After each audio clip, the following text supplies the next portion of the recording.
My mom moved up to the loft after her brothers died. At the time, it was as far away as she could get.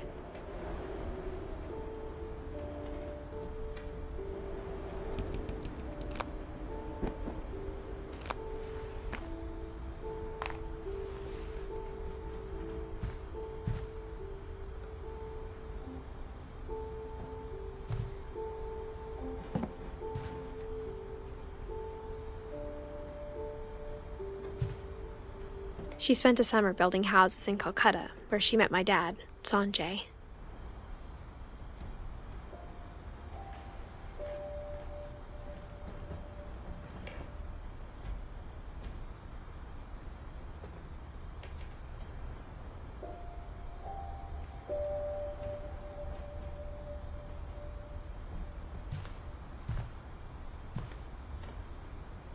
Religion was another thing my mom never talked about, but I think it helped her a lot after her dad died.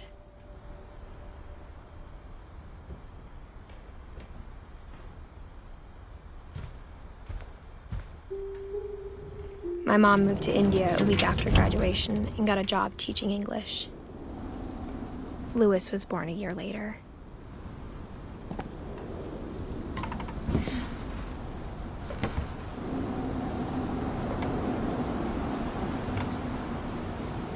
When my dad died, I don't think Mom knew where else to go. I'm sure Edie was happy to have her back.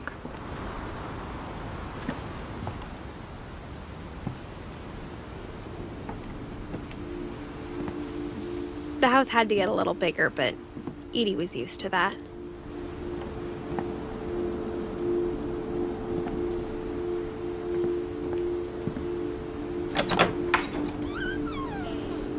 And for a while, things were good, almost normal.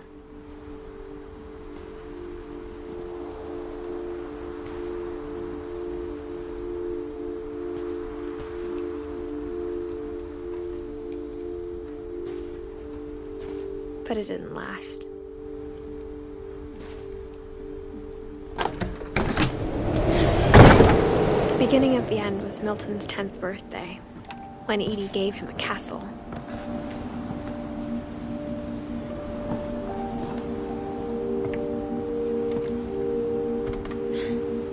After Milton disappeared, the only thing he left behind was a room full of paintings.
Milton Finch in The Magic Paintbrush.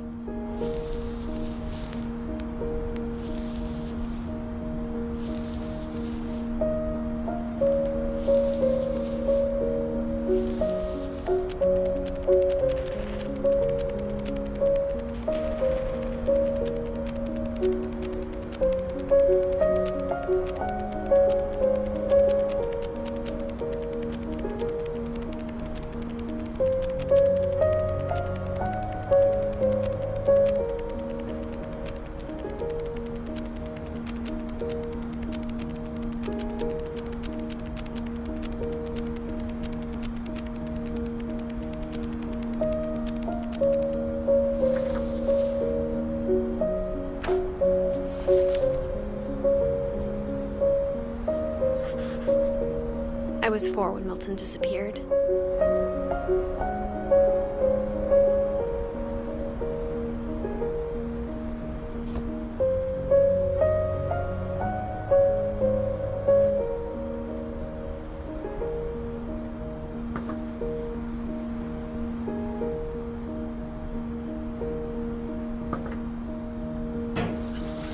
Mom spent months searching for my brother.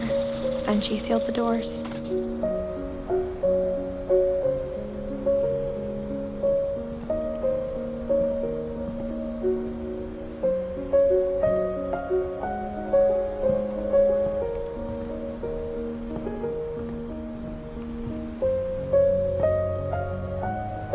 Whatever Milton had found in the house, Mom didn't want it getting out.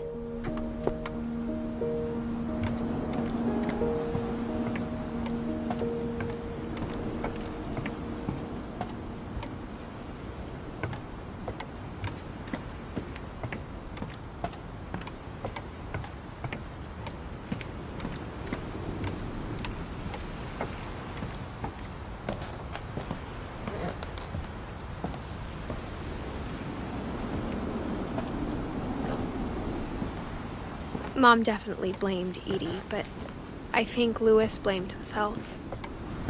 After he graduated, he just spent more and more time in his room, until Mom got him a job at the cannery.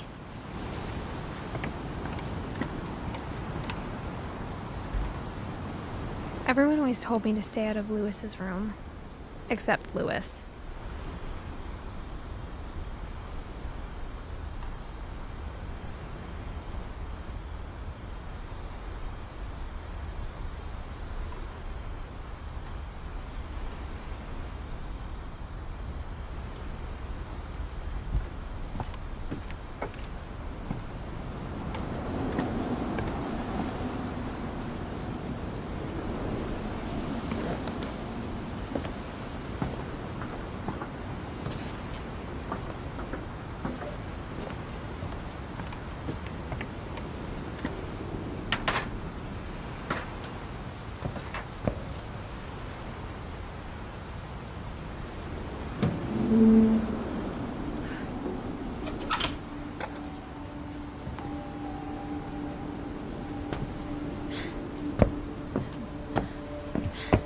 Lewis's room smelled very, very familiar. That part of him lived on.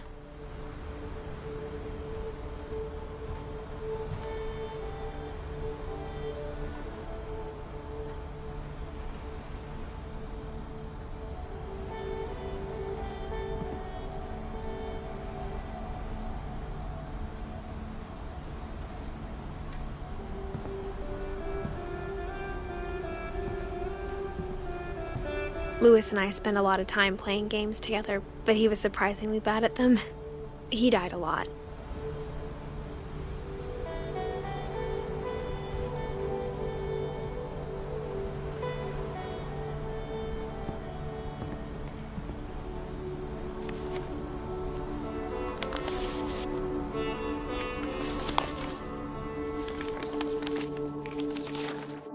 Dear Mrs. Finch, as Lewis's psychiatrist, I can understand your desire for an explanation.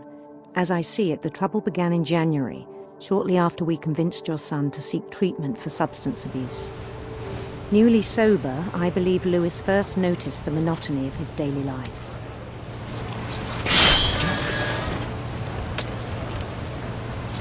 He kept working at the cannery. But he withdrew part of himself. In our sessions, I saw the same behavior. His mind began to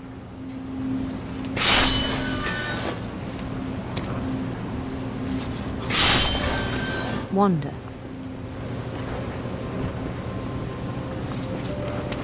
I asked him to describe it.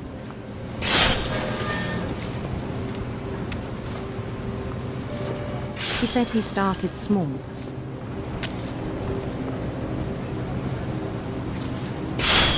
Imagining a labyrinth.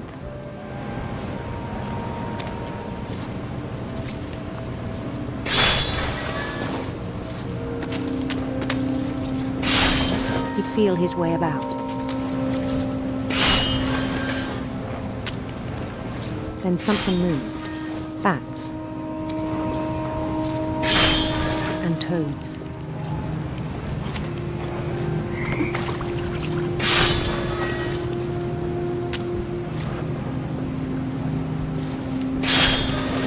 And things that have not names.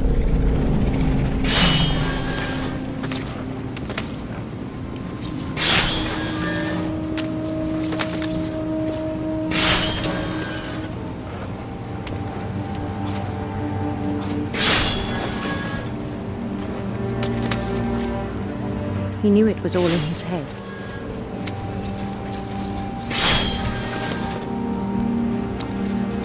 But he took it very seriously. I had hoped he'd find himself.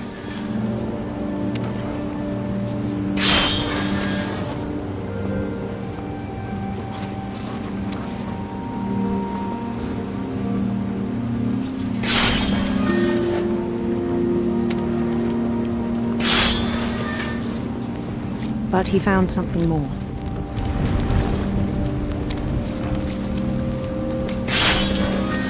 I worried about him then. Daydreaming at the cannery. I spoke with his boss. But he said Lewis had become a model employee. Methodical, tireless, focused.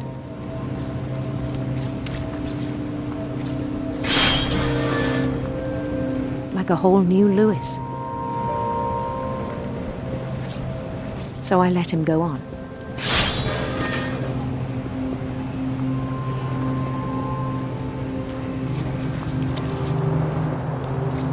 I even encouraged him.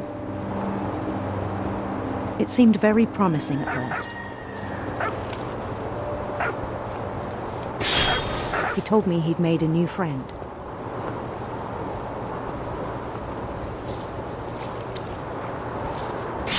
On the edge of a city he named Lewis Topia.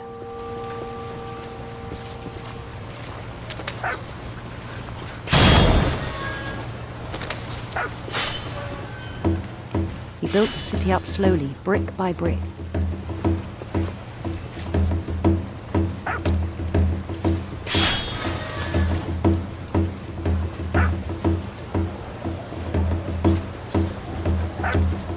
Then he made musicians.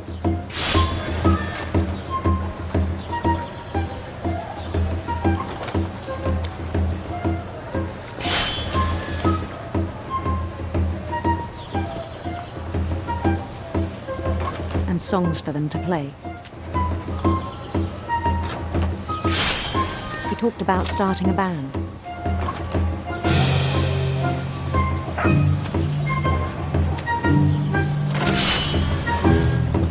And he was always humming something. Every day his imagination grew stronger.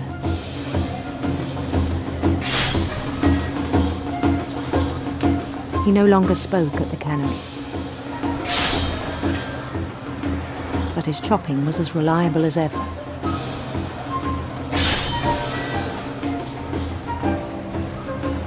Then one day it struck him that all the cheering crowds, even the stones under his feet,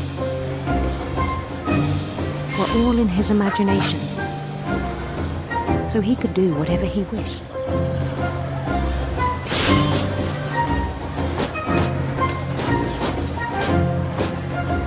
He held an election for mayor.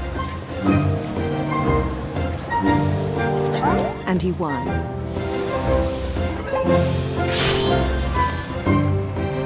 They begged him to stay, but his mind was already wandering.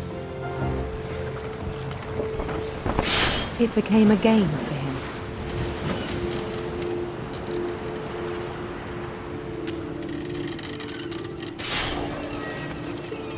He'd conquer a city, then immediately push on.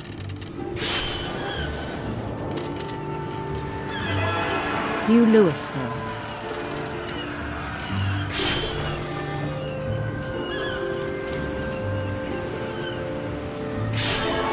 St. Louis. He started drifting away from our reality.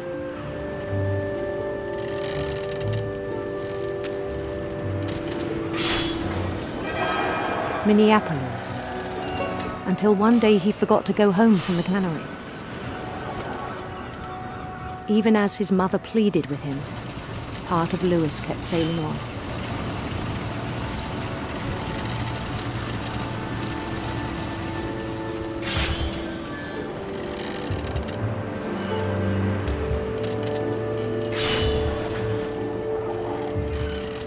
In Lewisburg, he heard rumors of a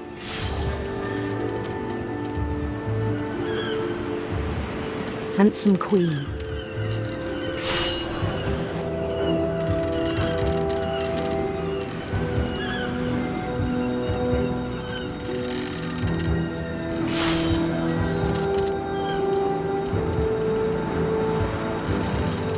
The queen was on her own quest for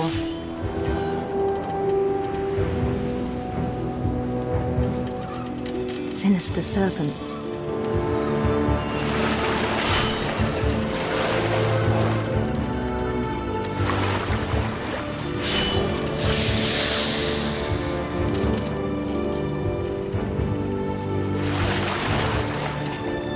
He followed the sound of her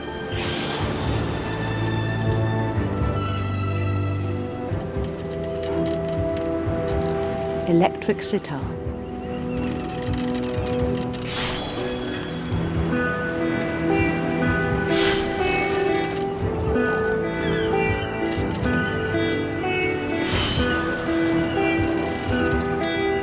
His chase led him to a golden palace east of the sun and west of the moon. Even then, his logic remained sound. He knew the world was all in his imagination.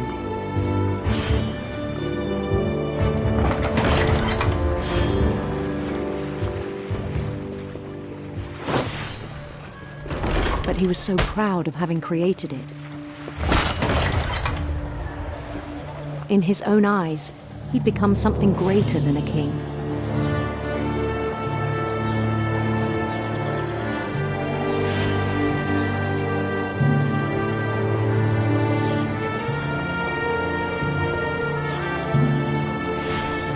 For someone who'd never known success in the real world, I think it was overwhelming. And then it struck him that the real Lewis was not the one chopping salmon, but the one climbing the steps of a golden palace.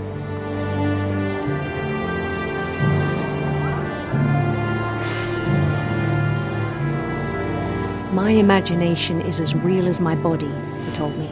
It was hard to argue with him.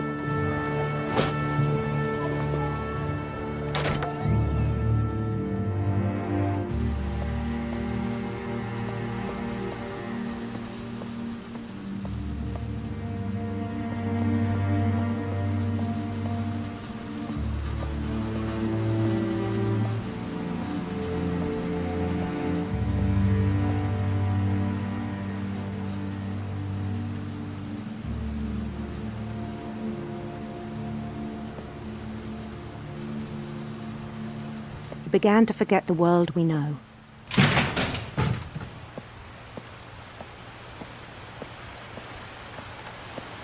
I think it pained him to remember Lewis, the cannery worker.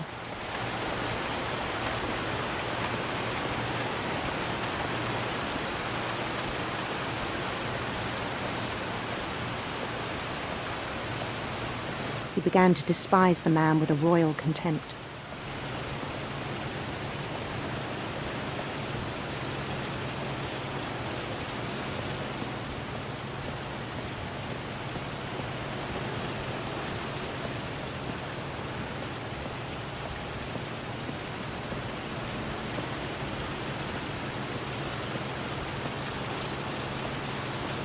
I still thought I could save him. Even after he said he was being crowned king over all the lands of wonder.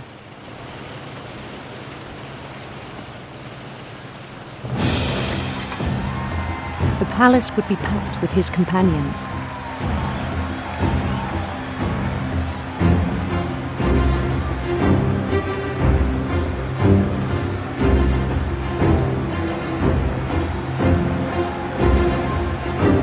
including the wise Calico who'd insisted on inviting him.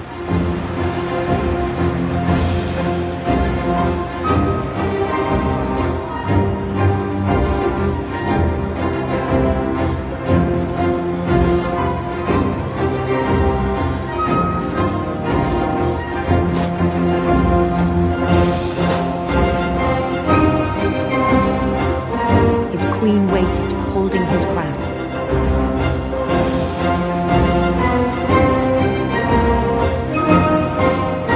There was only one thing left to do.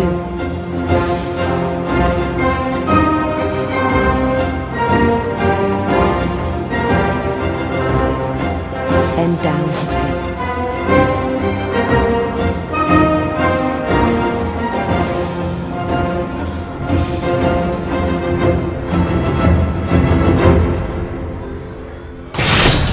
And the rest I think you know.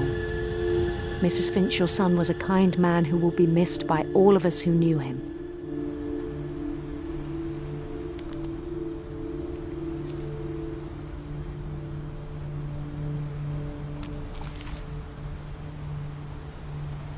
My brother was really cool. I wish you could have met him.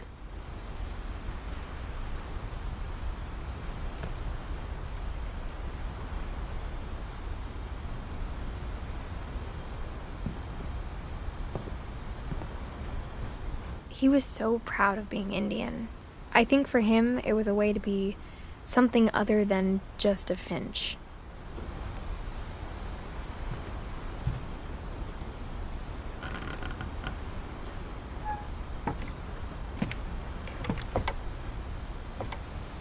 On the way back from Lewis's funeral, my mom told me to start packing.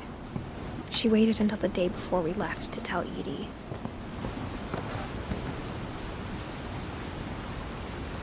I'm not sure if she wanted to make it easier or harder.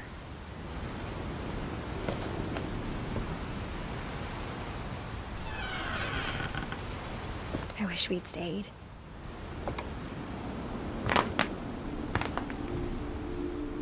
But I understand why we left.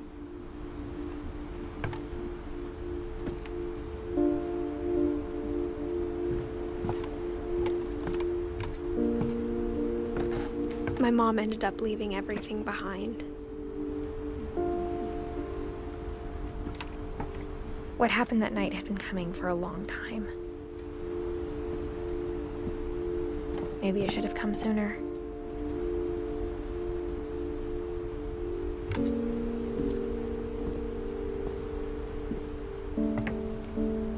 But it had to end one way or another. All that's left now is to tell you about that last night.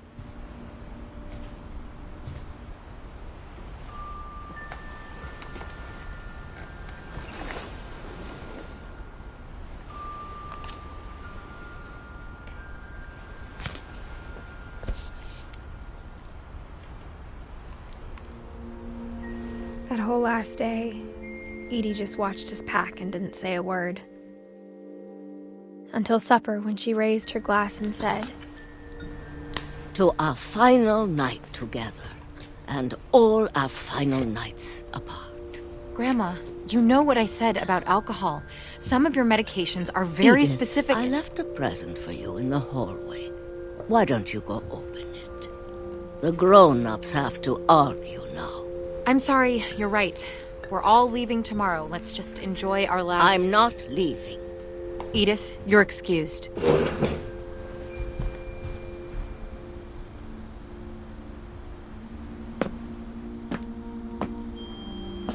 the power had been shut off that morning, but Edie always had plenty of candles. When my mom sealed the library, I don't think she knew about the other entrance. Or that Edie had a key to it.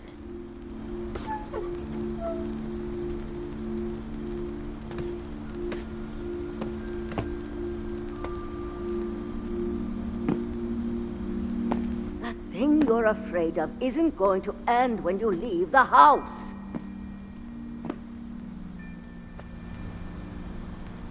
Edith has a right to know these stories. My children are dead because of your stories. I think it's best if Edith and I leave tonight.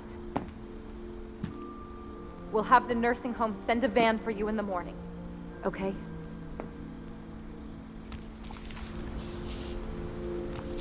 Dear Edith, there's so many stories I wish I could tell you, but there's only time for one. This is about what happened on the night you were born. That night, the tide went way, way out. It was the first and last time I ever saw the old house aground. There'd been an earthquake out in the middle of the ocean. They called it the lowest tide in 1,000 years. God, it smelled awful. You know, I've seen that house every day of my life.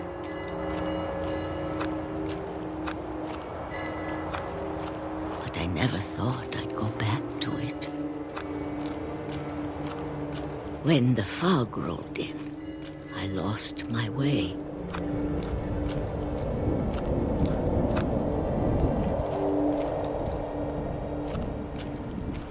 I got turned around.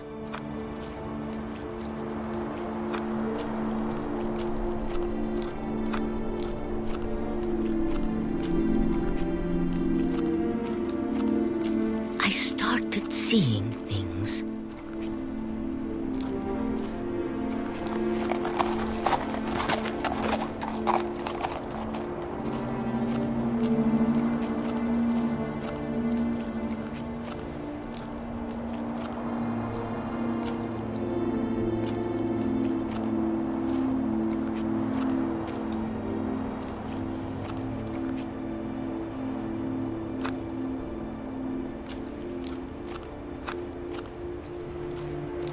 Things I'd forgotten had ever existed.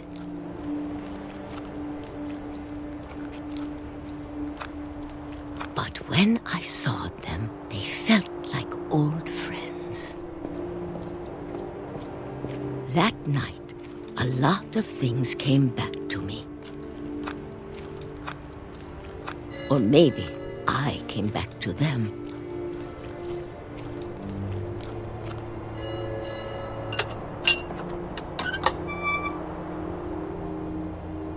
Things I can't explain, but that I need you to try and... Edith, what are you doing in here?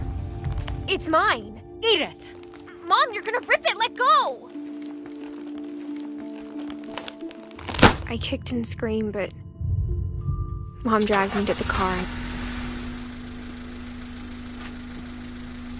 I never saw Great-Grandma Edie again. The next morning, the van came to pick her up, but she was already gone. After that, we moved around a lot.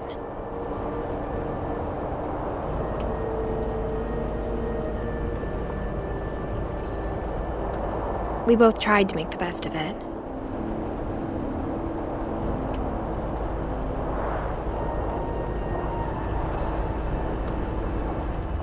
A few years went by.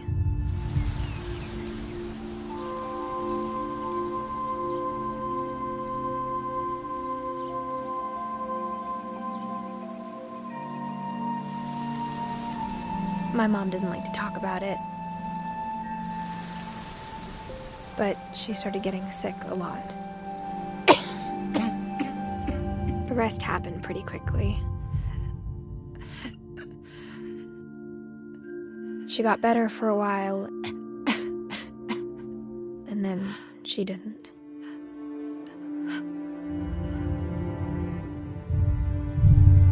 And then I was alone.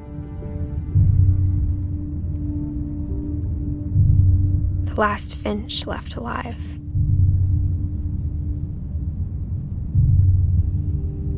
Until I found out about you.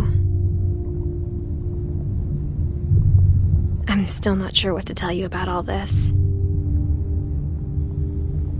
If we lived forever, maybe we'd have time to understand things. But as it is, I think the best we can do is try to open our eyes. And appreciate how strange and brief all of this is.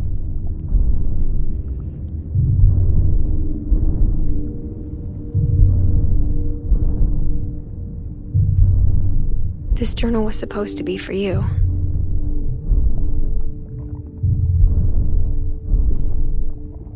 But now I hope you'll never see it. I just want to meet you and tell you all these stories myself. But I guess if you're reading this now, things didn't work out that way.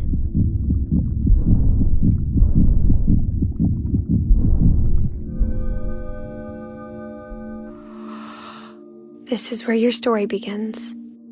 I'm sorry I won't be there to see it. It's a lot to ask, but I don't want you to be sad that I'm gone. I want you to be amazed that any of us ever had a chance to be here at all. Good luck.